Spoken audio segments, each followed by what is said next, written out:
Вот когда свет светит именно на эту ленточку, попадает свет, он светоотражает. Это дает возможность видеть вас вдали.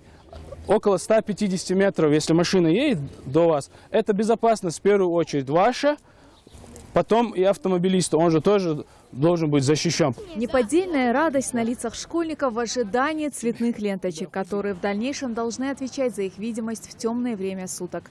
В рамках акции «Светлячок» учащимся первой школы Карабулака раздали светоотражатели, чтобы обезопасить их на дороге. Многим детям ленты были в новинку, потому подолгу ее разглядывают и узнают для себя много нового. Я очень рада, что мне дали этот подарок. Теперь я смогу ночью ходить на улице, и меня не собьет машина. Я могу ехать ночью на велосипеде. Они очень необходимы. Когда где-то мы будем ходить на большой дороге, где-то в любом месте, нам пригодится. Если машина нас не заметит, даже маленького ребенка, она сбьет его. Нам эти ленточки очень нужны. Ночью я не всегда гуляю. Когда надо тэквондо ходить, мы ходим. И вот эти браслеты мы будем всегда носить. Через дорогу приходится идти. Для организаторов важно не просто раздать светоотражатели, но и объяснить в очередной раз правила безопасности на дорогах, которые дети должны соблюдать не только днем, но и ночью. Школьники слушают внимательно и запоминают каждое слово. Я знаю, что людям нельзя переходить в тех местах, где нет пешеходного перехода. И особенно нельзя переходить на зеленый свет светофора, потому что водитель может быстро ехать и не успеет остановиться. И так водитель может тебя сбить. Подобные цветные ленты не могут не привлечь внимание ребенка, считают педагоги. Но это не главное. Их наличие на одежде поможет обезопасить маленьких пешеходов, что немного утешит как родителей, так и учителей, которые переживают за детей, так как уроки во второй смене заканчиваются поздно. Часто приходится выходить с детьми, переводить их за ручку через дорогу, потому что оживленный участок у нас рядом со школой проходит дорожное полотно.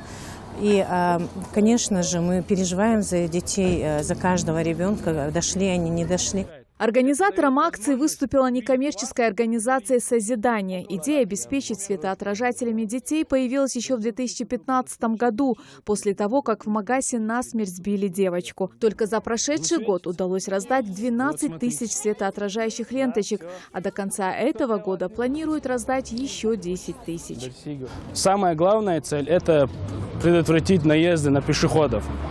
Я разговаривал, будучи сам автомобилистом, общался с людьми, которые, так скажем, передвигаются по республике, спрашивал, встречали у детей со светоотражающими элементами. Многие удивлялись, а что это такое? Мы с удивлением встречали детей, которые ходят и светоотражают. Ну, объясняешь им, что это такие светоотражающие элементы, фликеры.